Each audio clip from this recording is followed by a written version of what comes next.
Now our next two speakers, Jason Dellaluce and Leonardo Grasso, Modernizing Falco with Go, a story of love and betrayal. Please welcome them.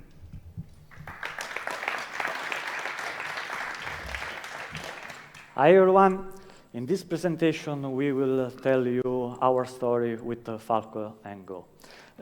Before we start, let's introduce ourselves. I am Leonardo Grasso and he is Jason Dellaluce. We are both open source engineers at Sysdig and Falco core maintenance too. Basically, our daily job is taking care of the Falco project that we will introduce in a while. You can find us on GitHub, Twitter, and also on the Slack channel. The link will be in the last slide. Feel free to contact us at any time. So, let's start explaining what Falco is. By the way, how many of you already know Falco? Raise your hand. 1, 2, 3? Okay, I'll explain. 1.5. 1.5, yeah. It's better than 0. Falco is a cloud-native runtime security tool that basically monitors everything happening in your system and sends security alerts whenever it detects potential threat or suspicious behavior. Falco is a project incubated by the CNCF. The CNCF is the Cloud-Native Computing Foundation, is a branch of the Linux Foundation, and is a completely open source project. We can think Falco as a security camera that detects unexpected behavior, intrusion, and data theft in real time. Falco, we are proud to say that basically Falco is the de facto Kubernetes threat engine, threat detection engine. Another important thing is that Falco is written in C and C++. You may wonder why, if Falco is a C and C++ project, we are in this conference. We will discover it in a while. How Falco works. If you look at that diagram from the bottom up, Falco has several components. At the low level, there are components that we call driver. We provide a kernel mode and an BPF probe. You can use one or the other. They are function parity. Those components that we call driver are needed to instrument the kernel and capture syscall events. On top of that, there is a user space component that we call libscap. Libscap stands for system capture, that basically collect this event and control the capture. On top of that, there is another component that we call libsysp, that means system inspection. This component enrich those events that are fetched from the kernel and enrich them with useful metadata. For example, if you open a file, your program for sure will call a system call, for example, openat. In the argument of that syscall, you receive the file name and other useful information. But this can happen in different places. It can happen in your host, or for example, it can happen inside a container or inside a pod of Kubernetes. So what Falco does? Falco connects to your container runtime, to the Kubernetes API, and match this event with the information that Falco can retrieve from those systems. For example, it can tell you if the file was opened in a container, in a pod, and which pod, and so on. On top of that, Falco implements a powerful rule engine and an output management for sending a notification. So basically, you with Falco can write rules using a very straightforward language that matches the argument that you receive from the syscall and other metadata. And if the condition is met, Falco will notify you that something happened. What Falco can detect? Falco can detect, for example, a shell that is running inside a container or a pod, or a privilege escalation, and so on. Now that you got an overview of what Falco is, let's go deep and see its event flow.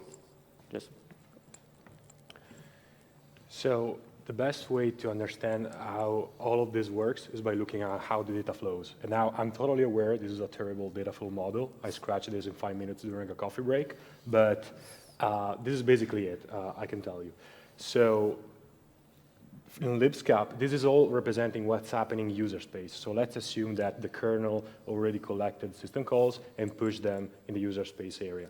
So what libscap does is fetching these events one by one in a mono-thread model, and then all these events go inside the parsing phase inside libsysp, in which it collects internal state. So for example, if you do a read system call and you're interested in knowing which file you're reading from, you can't really look into it from the syscall event because you only have the file descriptor, for example. But assuming that libsysp already saw an open system call, that data is already collected. So what actually internal state means here is a reconstruction of the basically state of the world of your machine and all the containers running in your machine. After that, inside Falco, we have a collection method in which all the events flow, and then all of this stuff is evaluated in a rule like the one above. So this is effectively a Falco rule. The language is super simple. We support few operators, and each rule is basically a Boolean expression. And those bold names are what we call data fields, which is basically little pieces of data that we can extract starting from the event, the content of each event, and what we collected before in the internal state. Now, those two paths, the event generation one and the extraction part, are super hot paths. Like, given all the system calls that happen in your system, this can go up to 10 to the power of 7 too. Depends how big your machine is, how many containers you have. So those needs to be very optimized, especially the extraction one, because we extract many fields for each event. The cardinality is even higher. So let's look again at this architecture. We lied to you a little bit because we missed a little piece of the puzzle. We realized in time that the Falco model can be used for other stuff, other than syscalls too. It's basically a rule engine working on a stream of events. So the big question is, why not reusing the same language, the same rule evaluation model to do other stuff as well? And this introduced basically what we call the plugin system, which was introduced since Falco 0.31. So in this January was released. And basically, the plugin system is a stable and versioned C API hooked into libsysp, libscap that extend the feature of the two libraries. And this basically allows us to bring runtime detection in all the use cases in which makes sense, which happens a lot in the modern cloud. For example, we had success digesting Kubernetes audit logs, like Falco is able to spawn a web server and listening for webhooks, and audit logs get processed as events. You can extract fields from them and write security rules to evaluate their runtime. Same goes, for example, for AWS CloudTrail. Cloud Falco is able to connect, grab your logs, and inspect them for runtime detection. That's cool. Another benefit is that since there is an API and plugins are dynamic libraries, you can technically write them in any language you want. And this is actually where Go fits in the puzzle, because we skipped that part for a while. And plus, let's be real, nobody wants to deal with a C++ code base like we do. Like, we know, we do that full time. It's not cool. So let's go on from this. So what are plugins? First of all, plugins are dynamic libraries that, for example, in Unix are usually .sco file, in Windows are DLL files. Plugins are little modules that can extend Falco functionalities. They are loaded at runtime. This means that they can be developed in any language as long as they comply with a little set of C API. In our framework, we have around 20 C symbols, so 20 APIs. They can be developed in any language, and this is where our Gopher popped out. And plugins fit inside the Falco libraries because they can extend the functionality and the capabilities of the Falco library that we have seen before. So basically, plugins are a way to modularize and extend Falco capabilities. We tried to keep the learning curve as simple as possible, to allow everyone to get involved with just a little effort, even and especially for those who are new to the project, even for those who are not really confident with C and C++. Another important thing, plugins are developed and distributed outside the Falco code base. This means that the community or even you can start your own project with your own code base, write a plugin, and then the plugin will work with Falco. Let's talk what plugins can do now in the Falco ecosystem. One of the things that plugin can do is providing a new event source to Falco. We call this ability event source capability. Basically, this was the natural step to standardize how Falco work and allow developers to introduce new kind of events in a unified way. Events coming from new source are basically processed by the Falco engine that can be matched against security rules like the syscall events, basically. A really important example is the AWS Cloud-Native plugin. That's basically the first plugin we officially published. With this plugin, Falco is able to receive and read audit log from your infrastructure. So basically, you can observe every single event that happened in your cloud and detect suspicious activity at runtime. For example, you can detect when a user logins without multi-factor authentication. To do that, you have just to write a simple Falco rule that will be evaluated at runtime. Another capability that plugin can implement is the extraction capability, the field extraction capability. This is because Falco, as we've seen before, also extracts data from the events it receives. In this way, plugins allow developers to define new field for the event source supported by Falco. Basically, with a plugin, you can define new field that you can use in the Falco rules. In this slide, you can see a good example of this. Always is still from the Cloud-Native plugin. As you can see, it is able to use new info such as the identity type to detect an unsafe login. Then this new field can also be used in the output, because one important feature of Falco is that you can customize the notification. You can put in the output notification what is really important to you. For example, in a case of a login without the multi-factor authentication, it will be really important to know which user did that. One decision we took in the early stage was target Go as the default language for plugins. There are several reasons. Most of them are obvious. Go is an easy and popular language in the cloud-native and in the open source communities. Most important, cloud service and tools around the cloud are written in Go or provide SDK written in Go. Two important examples are Kubernetes, that's totally written in Go, you know, and also the AWS SDK that we used in the Cloud-Native plugin. Go, of course, has a robust standard library and a huge ecosystem, but Go supports C bindings, CGO, you know, and most important, allow to build shared libraries. And thanks to that, we can write plugin in Go, build plugin with Go, and use them in Falco, that's written in C and C++. Important notes, Falco plugins are not Go plugins, even both are shared libraries. CGO is not exactly Go, and this has a lot of implication. Basically, when you write CGO, and in general when you write a plugin, there are some differences that you have to care about.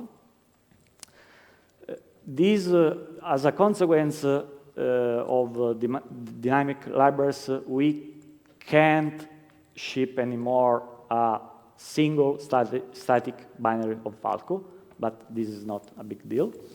And one thing that it's really important to consider is that Go is a garbage collected language, but C and C++ are not. Let's just talk a bit about CGO. What's CGO? In our point of view, CGO basically lets Go package call C code, and most importantly, it allows to do also the way around. CGO, in fact, allowed us to import C source files into our Go plugin, for example, export C symbols, that are the symbols that the Falco plugin framework will call to use the plugin, allow to sharing memory between C and Go, even if there are some caveats on doing that, and allow to build C shared libraries. This is an overview of what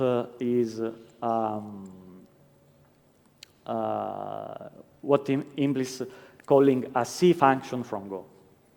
There are pros, because basically calling C function from Go, it's easy. There is no real overhead. The cons are that you have almost ways to use the unsafe package, but you know, we are in a C world. And the type conversions is a bit tricky. Indeed, for example, C does have real strings, so the CGO library had to provide some helpers to deal with the conversion of strings between C and Go. How to write a program, how to write a Go program that calls a C function? It's really simple. You have just to import the pseudo package called C and write your C code in the comments just above. Usually you also need to import the unsafe package. And then you have just to use a few special functions to convert types between Go and C, and then call your C function. This is almost simple. Calling Go function from C is a bit a different story. Of course, CGO implemented that for several reasons. Most because for the symmetry from the other way, and this allowed us to build. This allows us or you to build shared libraries. The cons of these are most performance, because in our experience, calling a Go function from C is 30 times slower than calling a C2C function or a Go-to-Go function. Of course, time conversion sometimes is a problem, but in the end, the syntax is very simple. You have to write your function, add an inline comment above the function called export, and then you will get your function exported as a C symbol, as you can see in the bottom. Another important aspect of using CGO is the memory management. Passing values is almost easy. Values are copied, scalar types work well. Passing pointers is completely another story. The garbage collector needs to know the location of every pointer to the Go memory. So if you pass Go pointers to C doesn't have to touch that pointer, otherwise the garbage collector doesn't know what to do with that modified pointer, or maybe he can try to garbage collector it while C is still retaining that pointers. This is sometimes hidden because some Go types include Go pointers. For example, strings, slice, interface, they internally use pointers. Another important thing is that even CGO has some safety enforcement to avoid you to do bad thing. Using the unsafe package, it's really easy to circumvent those safety enforcement. And last but not least, nothing can stop C code from doing anything it likes.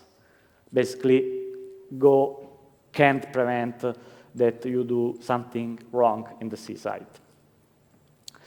And we talked about memory, and maybe it's time to talk about our first hack.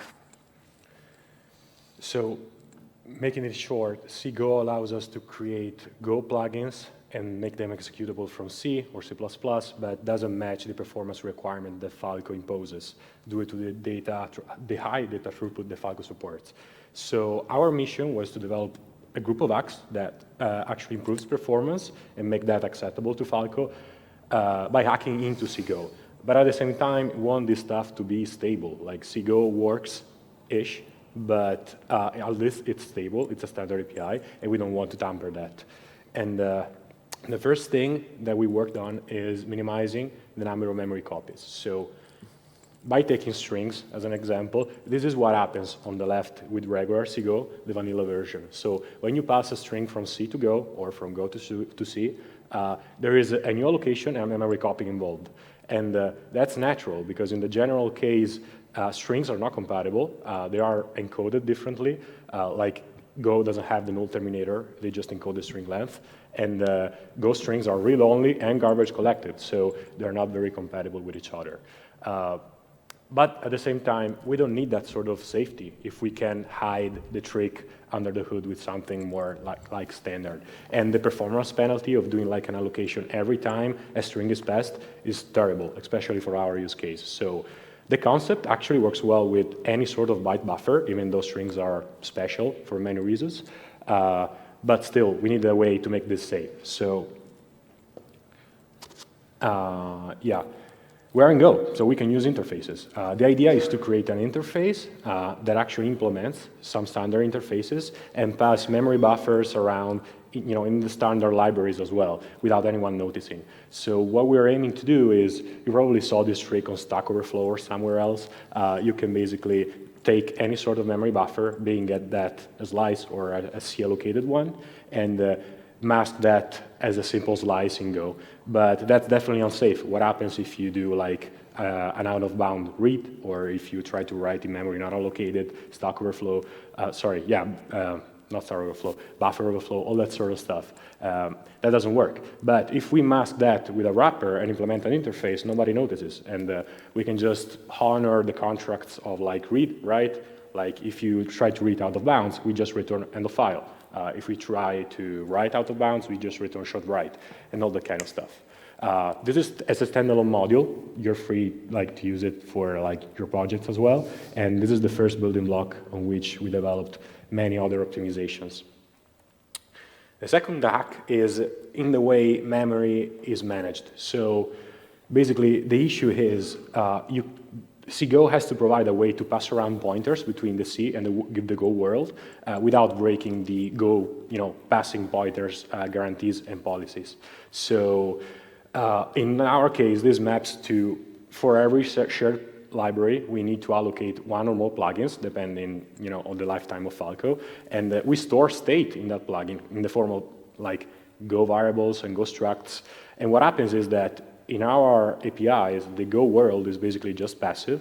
The C side decides if Go function is executed, and after returning, the garbage collector basically eats our state, and basically this breaks everything. So CGO provides an out-of-the-box construct to mitigate this, which is under the cgo.something package. They call it handle. So basically, this is a token-based approach in which you want to store some data, you receive a handle, and then with that handle, you can retrieve the data you stored before. Of course, very simple, but this has to be thread safe, because in the general case, you don't know how users would use this stuff. So you have to go, in this case, this is basically how it is implemented. There's a static map in which that basically maps uint pointers to interface. The uint pointer is the way handles are represented in CGO. But we realized that we don't need that, because everything is single-threaded in Falco. We don't need any thread safety guarantees. And at the same time, uint pointer is a uint, so we can represent integers with that, like incremental integers. And with some little hack, we were able to basically substitute the map with a simple array, by actually a fixed size array allocated at boot time, which basically translate everything in a memory access, which is almost like direct memory access, and we're able to store and retrieve state way faster, like 25 times faster. And that's a big achievement for us. So basically, this is what it's supposed to look like. This is exactly what cgo.Handle exposes. And it's not an interface, unfortunately, so we couldn't really swap out our implementation. But we could mimic exactly the same methods. So for a user, it's just a matter of importing our package instead of the default one. This is, again, a standalone package. You can use this if you need as well. Okay, and now the big issue that we challenged with this. Basically, these two hacks that we talked before worked well and were relatively simple to implement. Those implementations indeed set clear boundaries that allow us to reach a good performance level, and at the same time, this allows the developer to do dangerous things with the memory. Eventually, in our SDK, we end up with a clean implementation that outer plugins can rely on. Indeed, you can just import our package instead of the standard library one. Unfortunately, it wasn't the same when we tried to face the performance issue that CGO has when calling a Go function from C. In our model, it happens in the hot path.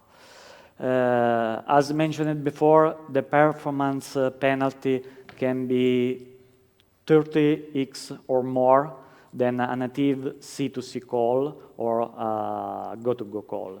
But why? Let's dig into the problem. Basically, this is what happens if you use the CGO tool directly. You can write your Go code, call the Go tool CGO and pass the name of the file, and in output you will get the C code produced by the CGO tool. In this code, you can see how your Go function is converted to a C function. This is basically a wrapper that do different things inside. In the middle, where is the argument of cross-call to, the argument of cross-call to is the real function. Inside that underscore CGO exp62BA, there is basically the real code that we wrote inside our function. Everything else is just a wrapper. There are things that CGO needs to do before calling our function. Otherwise, it can't work with the C word. So let's break down that. the first thing that the wrapper do is calling a function called _cgo_white_runtime_init_done. This function basically wait until all the Go inits have been run. You know, every Go package can implement an init function, and Go gives you the promise that that function is called before everything else. And Go has to respect this promise, even when we are using cgo. The problem is here, because to do that, thread synchronization, mutex, and other locking mechanisms are involved. Basically, for the case of a new C thread calling into Go, the Go runtime may know that initialization is complete, but doesn't know that all init functions have been run. Moreover, Go allows developers to set a traceback function via the runtime set cgo traceback. And usually this function is called in the init function. So the cgo implementation will wait for Go initialization to be completed anyhow. This is a big issue because, as I said, this involves thread synchronization, which is a magnitude order higher delay in contrast to a simple function call. This was the problem, the root cause that we faced because these are really high impact on our use case.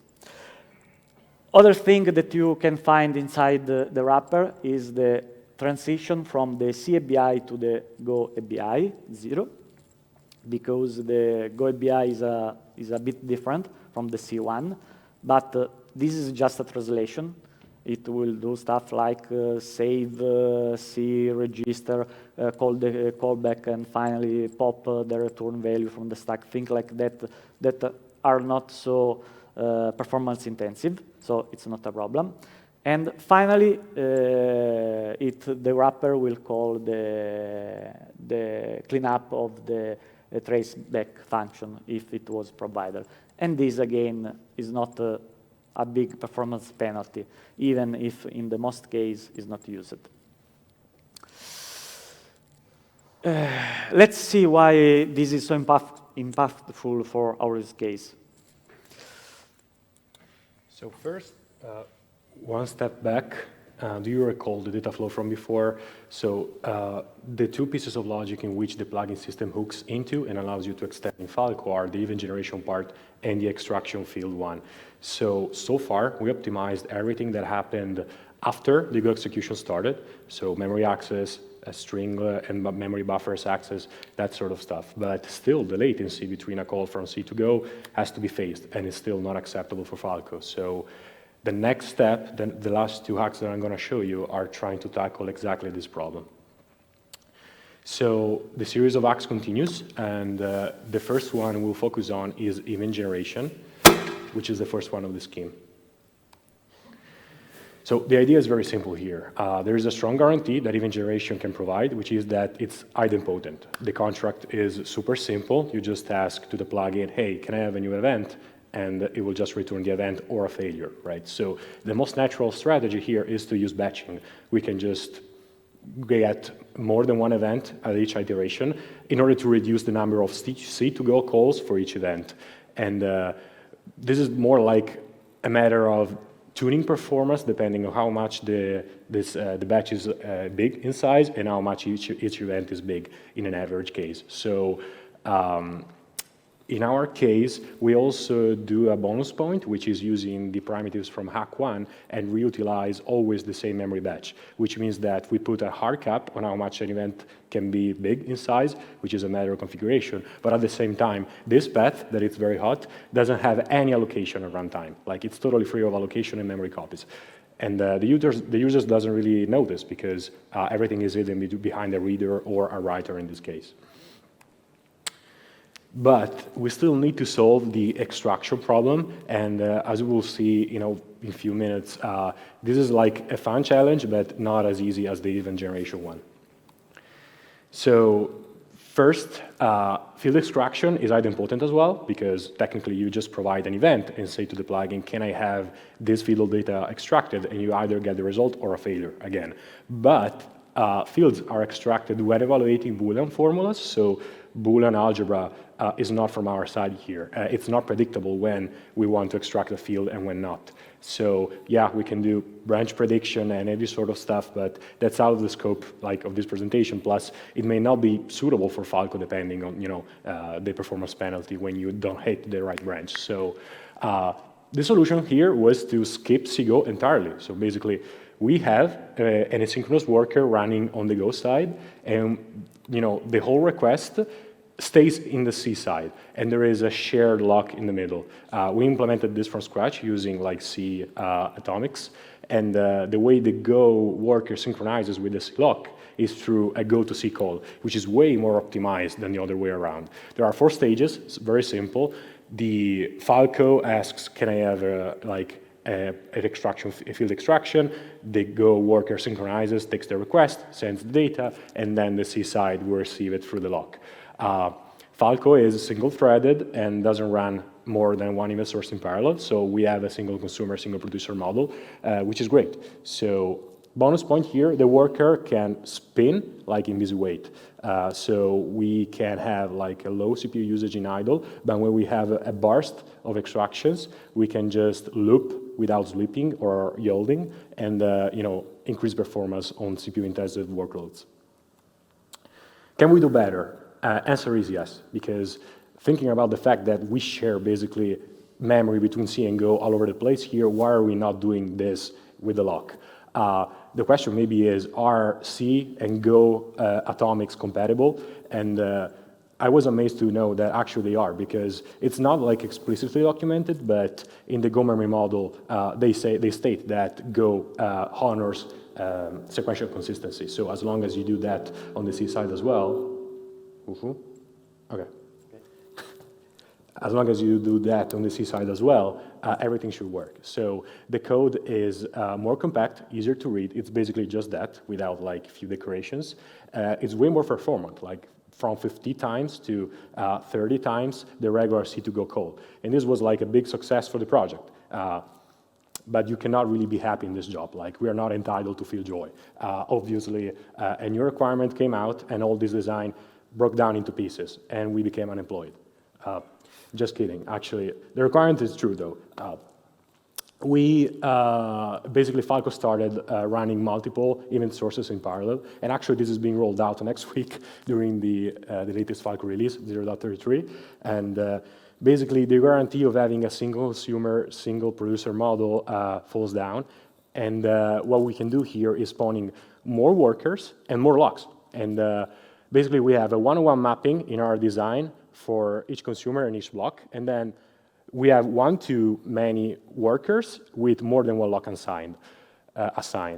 But this makes scheduling a big challenge, because depending on how you design this, we decided to basically make this adaptive, because having a worker running in your system, basically it's a lot of GPU time potentially, so having many of them increases performance, but at the same time, it can melt down your CPU or many threads and cores, which is not good. So we decided first to spawn a new worker only when a new consumer is present in the system.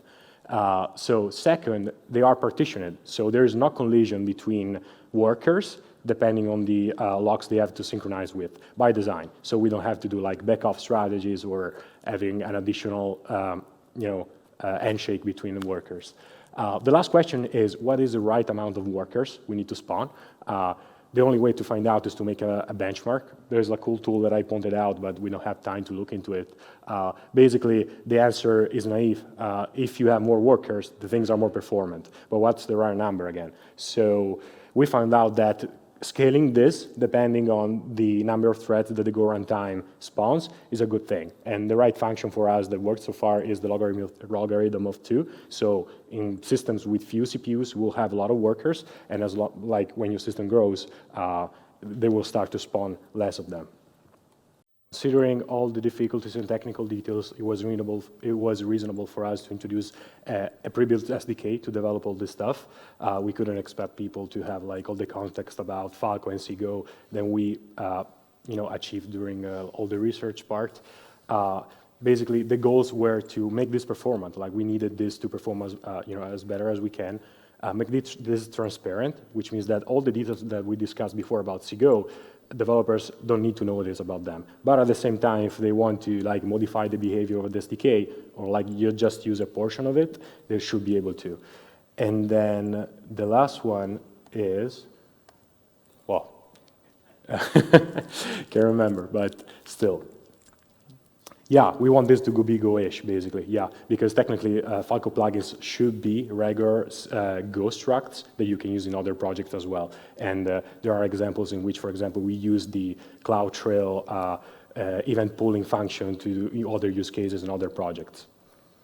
So this is like a sneak peek of what it is supposed to look like. This is actually a real functioning plugin. It's a few lines of code. A few methods are missing if you want to extract or generate events. You just need to compile that in a shell library, bundle that into Falco, and then it's just a matter of configuration. And everything works like as is and deploys in the way you prefer. In the cluster, we support like ham-based deployments and all that stuff as well. And these are like some of the most fundamental interfaces. This is for event generation and that for field destruction. The cool thing is that here you can see all the little hacks that we introduced. Every time a string is passed, this is actually C allocated. There's no copy involved. And it's read-only from the Go side, so it's technically safe for Go developers. At the same time, these event writers and event reader, those are all like C memory buffers hidden behind an interface that only allows read-only or write-only primitives. And that is the event batch that I was talking before. So that's pre-allocated by us, by users, like by the SDK, but users can override that if needed. Okay, we are reaching the end of this talk, but before we leave, we would like to say that you can find us, and of course all our code includes the plugin SDK, in our awesome community. We will be very happy to meet you. The Falco channel is in the Kubernetes Slack. That is the place where all the conversation in the community happen. And we also meet every Wednesday for the community call that's scheduled every Wednesday, and it's on Zoom. You are welcome to join and say hi. I can assure you everyone is super nice. And if you wanted to stay tuned, please also subscribe to the mailing list. Thank you.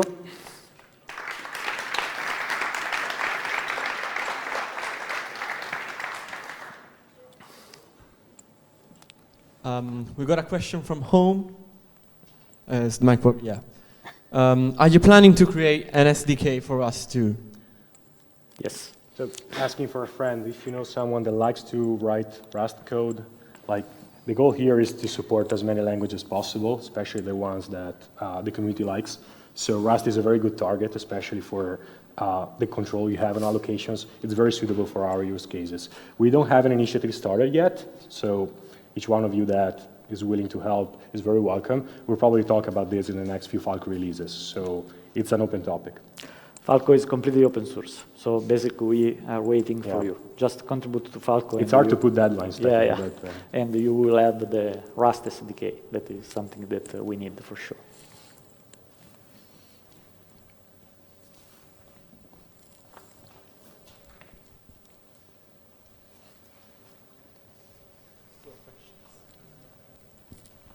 I'm the one who asked about WebAssembly. So CGO and a lot of the presentation was focused on how you're getting over performance constraints between you and the plugin. Is that why WebAssembly is not a target for a plugin architecture, or are there other reasons in mind?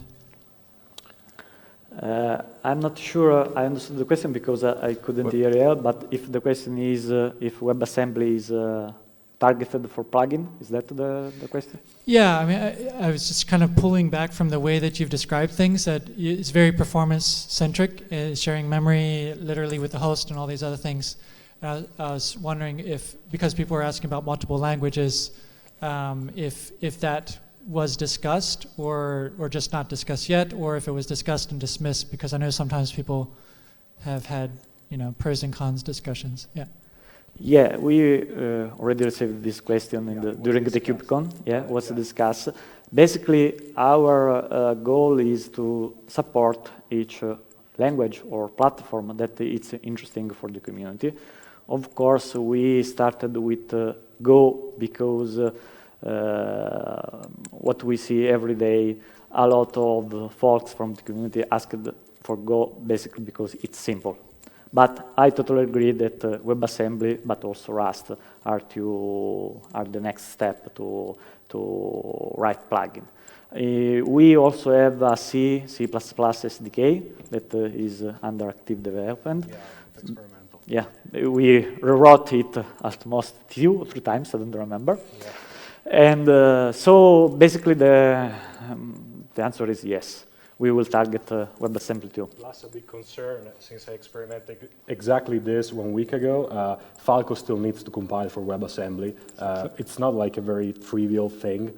When you have like many dependencies in the middle, we have to like develop a CMake target just for that. So we plan to do this. It was not dismissed, just not an open initiative yet, but it's on the table. I'm very curious about this too. Yeah. Thank you for the question, by the way.